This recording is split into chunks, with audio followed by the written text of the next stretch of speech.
ஆஹ் ஆஹ் தோழர் குணசேகரன் அவர்கள் ரொம்ப நாளைக்கு அப்புறம் இடத்தால நாங்கள் சந்திக்கிறோம். வளரும் நினைவுகள், திருக்குறள் பற்றிய, தந்தை பெரியாரை பற்றிய இப்படிலாம் பல்வேறு கருத்துக்களை ஒரு 30 ஆண்டுகளாக நாங்கள் தாய் தமிழ் பள்ளியினுடைய ஒரு முக்கியமான உறுப்பினர். இப்படி பல்வேறு வரலாறு இருக்குது எங்களுக்கு. ஐயாவுடைய புதுமனை புகுவிழா அதுக்காக அழைக்க வந்திருக்காரு. ரொம்ப நாள் ஆச்சு. அதாவது நாங்களாம் வந்து ஒரு 30 ஆண்டுகள் புரட்சி செஞ்சவங்க. இறந்தால் வந்து எங்கள் உடலை வந்து மருத்துவமனைக்கு, அதாவது இப்போ இங்கே பார்த்தீங்கன்னா பெருந்துறைக்கு பக்கத்தில் பெருந்துறைக்கு பக்கத்தில் பெருந்துறை மருத்துவக் கல்லூரின்னு சொல்லுவாங்க. பெருந்துறை மெடிக்கல் காலேஜ் எம்ஜிஆர் காலத்தில் உண்டாக்குனது. அப்போ நாங்கள் 2 பேரும் போய் எங்கள் இறந்ததுக்கப்புறம் பத்திரப்பதிவில் பண்ணி ஒரு 10 பேப்பரில் எழுதி ஒரு புரட்சி பண்ணோம். அப்போ எங்களுக்கு வந்து அந்த அப்போ தான் அந்த கல்லூரி கட்டப்பட்டு இருக்கிறது. அப்போ எங்களுக்கு கொண்டே காமிச்சாங்க, அந்த பிணமெல்லாம் எப்படி ஊற வச்சிருக்குன்னு காமிச்சாங்க.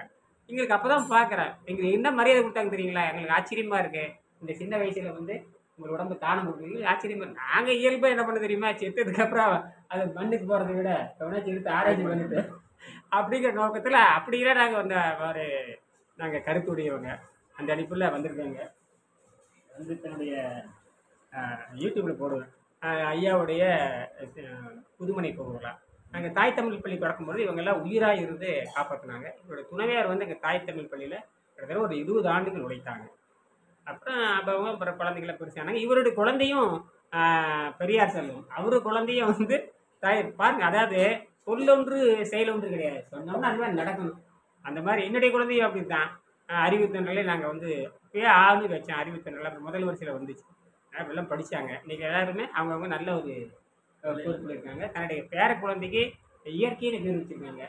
இன்னொரு குழந்தைக்கு மகிழின்னு பேர் வச்சுருக்காங்க. என்னுடைய பேர குழந்தை பொண்ணு வந்து என்ன வச்சுருக்காங்கன்னு கேட்டிங்கன்னா, தொல்காப்பியத்திலிருந்து ஒரு சொல் எடுத்து, அப்புறம் திருக்குள்ளிருந்து ஒரு சொல் எடுத்து, திருக்குள்ள வியன்னு ஒரு வரும். பின்னின்று பின் விருநீர் வியன் உலகத்துன்னு வரும். அந்த வியன்னா விரிவுன்னு அர்த்தம், வியாழன்னு அர்த்தம். அந்த வியன்கிற ஒரு சொல்லையும் வாகைங்கிற சொல்லையை 2 எடுத்து வாகைத்தனை சொல்லுவாங்க. அந்த வாகைத்தனை எடுத்து வாகை வியன்னு பேர் வச்சாங்க. இந்த மாதிரி வந்து சொல்லலையும் இருக்கணும், செயலையும் இருக்கணும். அந்த மாதிரி தான் இருக்கணும். சொல்லுதல் யாருக்கு நெறிய அறியவாம் சொல்லிய வண்ணம் செய்யணுங்கிற மாதிரி அந்த அடிப்படையில் வந்திருக்காங்க. நல்லா அவங்க செய்யணும், நல்லா வளரணும். அந்த சிந்தனை வந்து நமக்கு வந்து நல்ல ஒழுக்கம், நல்ல பண்பு, யாரையும் ஏமாற்றாது, இதுதான் பெரிய தத்துவம். சும்மா ஏதோ பேசிட்டு ஏதோ பண்ணிட்டு அந்த மனதுக்கு முரண்பாடாக நடக்கக்கூடாது. மனிதனை நாம் பிரிவினை பார்க்காம மனிதனை நேசிக்க வேண்டும். எந்த நாட்டில் ஒருத்தர் இறந்தாலும் அந்த மனசு தான் பாதிக்குது. அப்போ அந்த சாதி மதம் கதை நம்ம பார்க்க முடியாது. அந்த மாதிரி தான் எங்கே கெடுதல் நடந்தாலும் அந்த மனித குலத்துக்கு இன்னல் வராமல் பார்க்கணுங்கிறது எங்கள் கொள்கை. ஒரு சின்ன சின்ன தத்துவங்களில் வேறுபாடு இருக்கலாம், ஆனால் மனிதன் துன்பப்படுகிற பொழுது மனிதனாக இருந்து மனிதனை காக்க வேண்டுங்கிறது அடிப்படை. அந்த வகையில் வந்திருக்கிறது. அவருக்கு சிற்றுண்டியும் தேநீரும் கொடுக்கலான்னு இருக்கிறோம். நன்றி, வணக்கம்.